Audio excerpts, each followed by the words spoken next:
Bonjour et bienvenue derrière mes romans. Pour ce second épisode, j'ai envie de te parler de créatures qui, pour le lecteur, elles n'existent que dans les livres, mais pour les auteurs, c'est autre chose. Je veux parler bien sûr des personnages. Alors, oui, pour nos lecteurs, effectivement, un personnage, c'est un être fictif qui existe dans les pages d'un livre, puis parfois dans l'imagination et l'affection du lecteur. Et quand on a de la chance, il s'incarne à l'écran, petit ou grand, c'est au plaisir de chacun. Mais pour un auteur, c'est autre chose. Pour un auteur, les personnages hantent son esprit. Enfin, pour moi, c'est le cas. J'avais pas forcément prévu de te parler d'eux tout de suite, mais je suis allée voir la semaine dernière les 2 films La bataille de Gaulle. Alors, au passage, je te les recommande très chaleureusement. Ils sont très bien faits, c'est du grand cinéma, la musique est géniale, les acteurs sont bons. Franchement, c'est bien écrit, c'est bien joué, c'est bien mis en scène. Il y a des moments épiques de malade. Et on voit aussi tous ces arrière-plans politiques. Toutes ces luttes qui finalement sont la bataille de Gaulle pour retrouver la France. Alors je vais te recommander non seulement les 2 films, mais également le livre dont il est tiré qui s'appelle De Gaulle, une certaine idée de la France. Alors que je viens d'acheter, je n'ai pas encore lu, mais je pense qu'il est important de comparer aussi l'œuvre adaptée à l'œuvre originale. Souvent c'est intéressant. Et alors si je te parle des personnages, tu te doutes bien que c'est que moi ils étaient dans ma tête. C'est-à-dire que j'ai une saga qui s'appelle Les Anges d'Acier, qui se déroule en Angleterre, donc sur la base du RAF Beachy Head, qui est une base temporaire créée à côté d'Eastbourne pendant la Seconde Guerre mondiale, une base RAF, donc une base d'aviation, sur laquelle j'ai positionné une escadrille fictive, composée de membres des forces libres, donc de pilotes, de mécaniciens français, et de l'entourage français au niveau de cette partie de la base, qui côtoie des Anglais, des Américains, mais l'histoire est centrée sur les Français. Et quand je te dis que les personnages n'en font qu'à leur tête et font ce qu'ils veulent, ils se sont introduits dans ma tête depuis des années maintenant. Mais là, ils ont commenté le film.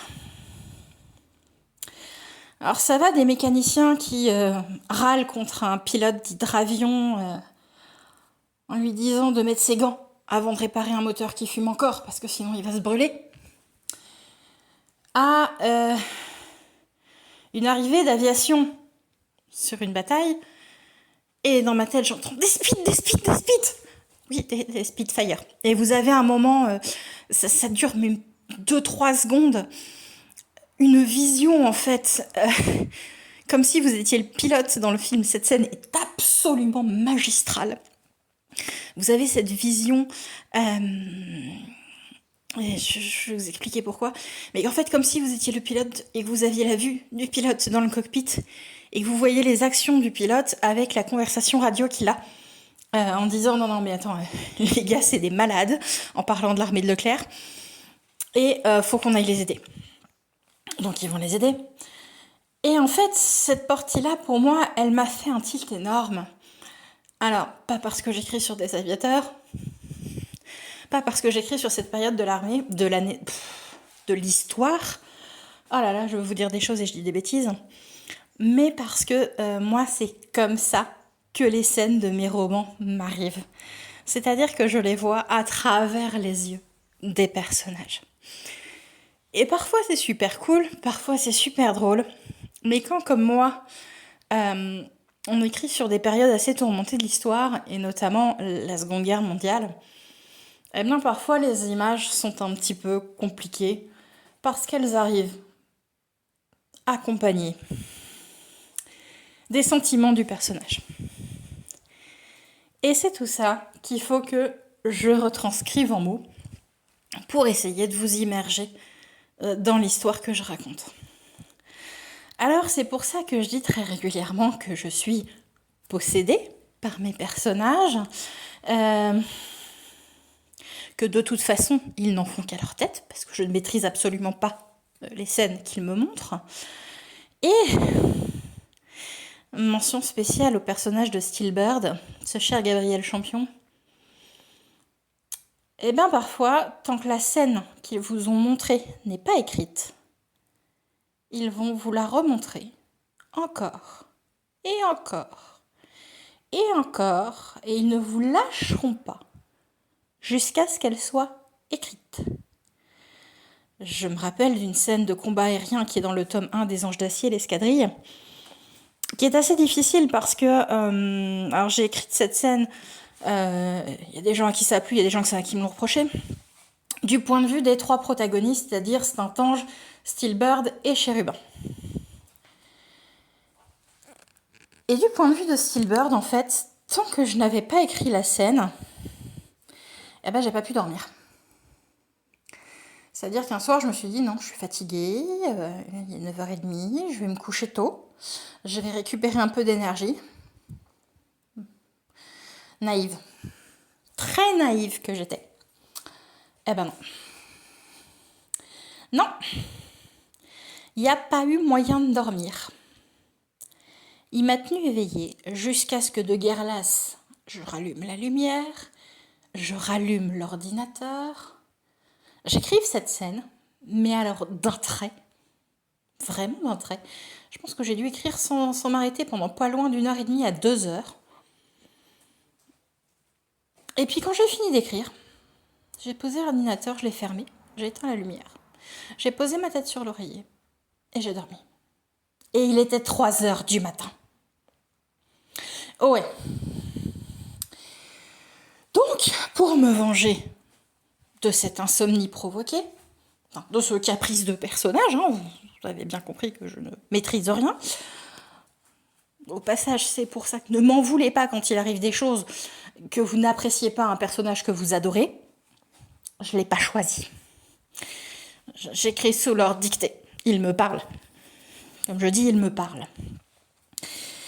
Et donc, on va retourner dans ce Spitfire, dans cette vision du cockpit. Et là, je me suis dit, comment est-ce que je me venge de Steelbird ?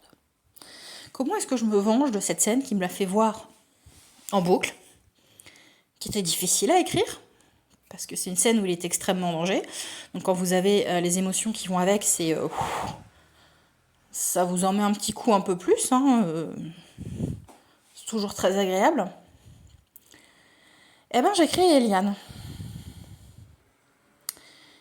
Et je me suis dit, il va avoir un personnage féminin qui, alors lui, qui est un charmeur, dragueur, tout ce qu'on veut. Monsieur est un donjon, mais correct quand même. Je vais lui mettre un personnage féminin qui, alors la question n'est pas qui va résister à son charme, mais qui va l'enquiquiner, le taquiner un petit peu, mais avec beaucoup d'affection. Parce que j'aime quand même beaucoup Gabriel. Steelbird, Gabriel, elle la même. Et, bah croyez-le ou non, Eliane aussi, elle s'est mise à ne faire que ce qu'elle voulait. Ouais. Mais par contre, ça en a fait un personnage assez emblématique du roman, un personnage qui a touché le cœur d'un certain nombre de lecteurs et de lectrices. Et franchement, Eliane, finalement, elle était là pour enquiquiner et c'est devenu un cadeau magnifique.